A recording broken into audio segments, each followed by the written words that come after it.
Rerangka sebagai padan kata framework mengacu pada jalinan rangka-rangka yang bermakna abstrak, sedangkan kerangka sebagai padan kata skeleton mengacu pada jalinan rangka-rangka yang bermakna konkret atau fisis, misalnya kerangka rumah. Jadi istilah rerangka digunakan untuk membedakannya dengan kerangka. Kerangka konseptual pelaporan keuangan. Di dalam SAK, kerangka konseptual merupakan adopsi dari The Conceptual Framework for Financial Reporting per 1 Januari 2016. Kerangka konseptual ini menggantikan kerangka dasar penyusunan dan penyajian laporan keuangan yang mengalami penyesuaian di tahun 2014 yang telah disahkan pada tanggal 27 Agustus 2014. Kerangka konseptual merumuskan konsep-konsep yang mendasari penyusunan dan penyajian pelaporan keuangan untuk pengguna eksternal. Kerangka konseptual bukan merupakan PSAK, sehingga tidak mendefinisikan standar untuk pengukuran atau isu pengungkapan tertentu. Kerangka konseptual ini tidak mengungguli PSAK tertentu. Tujuan laporan keuangan. Tujuan laporan keuangan adalah untuk menyediakan informasi keuangan yang berguna untuk calon investor, pemberi pinjaman, dan kreditur lainnya tentang penyediaan sumber daya untuk entitas. Tujuan ini terutama berorientasi pada investor dan penyedia modal lainnya. Tidak mencakup secara khusus peran laporan keuangan untuk melaporkan penatagunaan manajer. Kerangka tersebut menyatakan bahwa investor memerlukan informasi tentang seberapa efisien dan efektif manajemen entitas dan pengurus melaksanakan tanggung jawab mereka untuk menggunakan sumber daya entitas. Terutama pelaporan keuangan dalam rangka konseptual FSAB. Yang pertama, pelaporan keuangan menyediakan informasi yang bermanfaat bagi para investor dan kreditor dan pemakai lain, baik berjalan maupun potensial, dalam membuat keputusan-keputusan investasi, kredit, dan semacamnya yang rasional.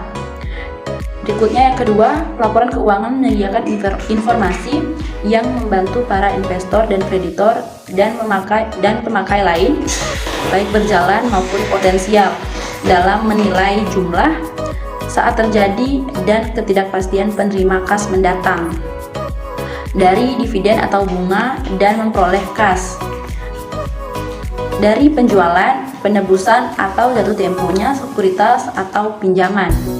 Selanjutnya yang ketiga, pelaporan keuangan menyediakan informasi tentang sumber daya ekonomi suatu badan usaha, klaim terhadap sumber-sumber tersebut, atau kewajiban badan usaha untuk mentransfer sumber daya ekonomi ke entitas lain dan ekuitas pemilik. Dan akibat-akibat dari transaksi, kejadian, dan keadaan yang mengubah sumber daya badan usaha dan klaim terhadap sumber daya tersebut. Karakteristik dan keterbatasan informasi. Yang pertama, lebih berkaitan dengan badan usaha atau perusahaan daripada dengan industri atau ekonomi secara keseluruhan. Yang kedua, lebih merupakan informasi kuantitatif yang bersifat pendekatan daripada penghitungan yang sifatnya lebih pasti. Yang ketiga, sebagian besar merefleksi pengaruh kejadian transaksi yang telah terjadi atau historis. Yang keempat, hanya merupakan salah satu sumber informasi yang dibutuhkan oleh mereka yang mengambil keputusan tentang badan usaha. Dan yang kelima, penyediaan dan penggunaannya memerlukan atau melibatkan kos, sehingga pertimbangan kos manfaat dapat membatasi apa yang harus dilaporkan. Tujuan pelaporan entitas non-bisnis.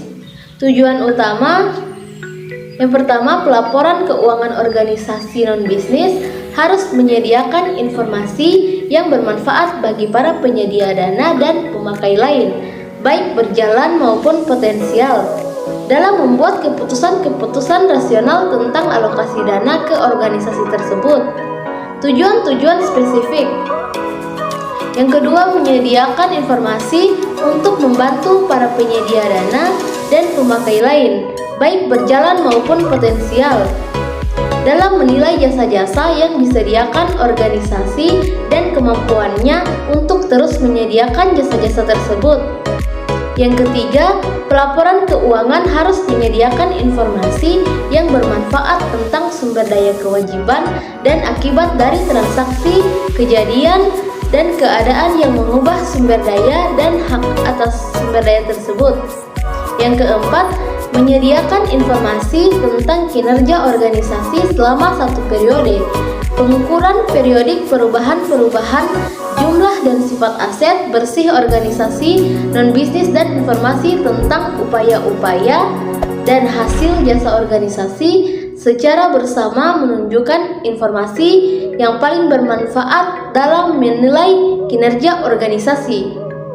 Yang kelima, pelaporan keuangan harus menyediakan informasi tentang bagaimana organisasi mendapatkan dan membelanjakan kas atau sumber likuid lain, tentang pinjaman dan pelunasannya, dan tentang faktor lain yang dapat mempengaruhi likuiditas organisasi.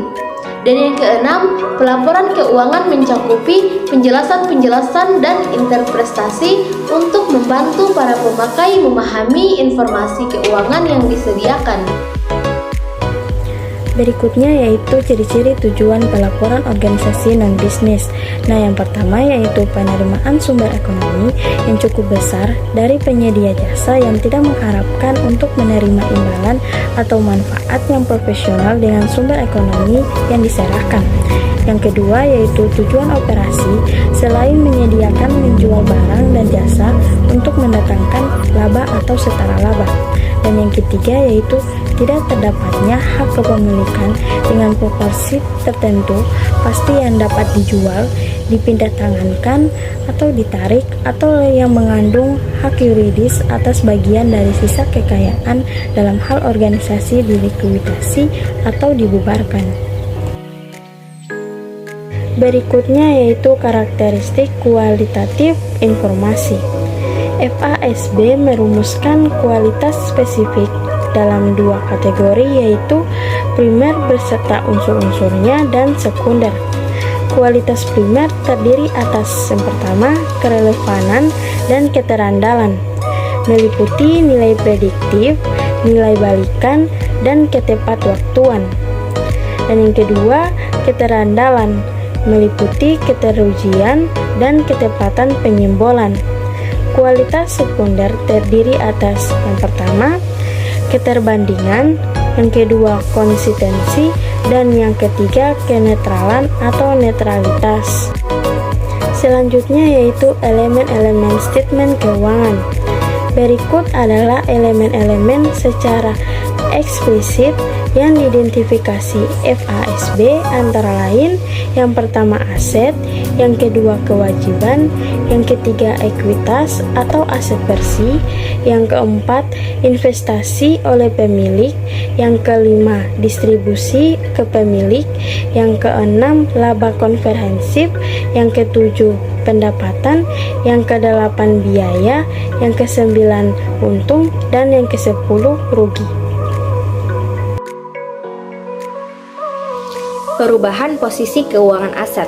Kewajiban dan ekuitas sebagai elemen posisi keuangan dapat berubah akibat tiga hal, yaitu kejadian, keadaan, dan transaksi. Kejadian adalah terjadinya suatu perkara atau urusan yang mempunyai konsekuensi terhadap suatu entitas. Keadaan adalah suasana atau seperangkat kondisi yang berkembang dari suatu kejadian atau seperangkat kejadian yang berkulminasi pada situasi tak terduga atau sulit diduga.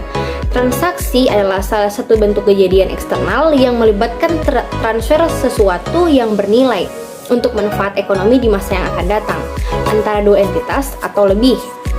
Dari pengaruh ketiga hal di atas dapat terjadi pada setiap elemen aset, kewajiban, atau ekuitas saja, atau mungkin pada dua atau tiga elemen sekaligus. Selanjutnya, seperangkat statement keuangan. FASB menyatakan bahwa seperangkat statement keuangan untuk suatu periode harus menunjukkan informasi sebagai berikut. Yang pertama, posisi keuangan akhir periode tersebut. Yang kedua, laba untuk periode tersebut. Yang ketiga, laba komprehensif untuk periode tersebut. Yang keempat, aliran kas selama periode tersebut. Dan yang kelima, investasi oleh dan distribusi ke pemilik selama periode tersebut. Kemudian ada pengukuran. Pengukuran adalah jumlah penentuan besarnya unit pengukur dalam jumlah rupiah yang akan diletakkan pada suatu objek, elemen, atau pos. yang terlibat dalam suatu transaksi, kejadian, atau keadaan untuk mempresentasi makna atau atribut objek tersebut. Selanjutnya, pengakuan. Secara konseptual, pengakuan adalah pengkajian suatu informasi melalui statement keuangan sebagai ciri sentral pelaporan keuangan. Secara teknis, pengakuan merupakan pencatatan secara resmi atau penjurnalan suatu kuantitas atau jumlah rupiah hasil pengukuran ke dalam sistem akuntansi sehingga jumlah rupiah tersebut akan mempengaruhi suatu pos terefleksi ke dalam statement keuangan. Selanjutnya, FASB menetapkan 4 kriteria pengakuan fundamental atau konseptual sebagai berikut. 1. Definisi. Suatu pos harus memenuhi definisi elemen statement keuangan. Yang kedua, keterukuran. Suatu pos harus mempunyai atribut yang berpaut dengan keputusan dan dapat diukur dengan tingkat keterandalan yang cukup. Yang ketiga, keperpautan. Informasi yang dikandung suatu pos mempunyai daya untuk membuat perbedaan dalam keputusan pemakai. Yang keempat, keterandalan. Informasi yang dikandung suatu pos secara tepat menyimbolkan fenomena teruji atau terverifikasi dan netral.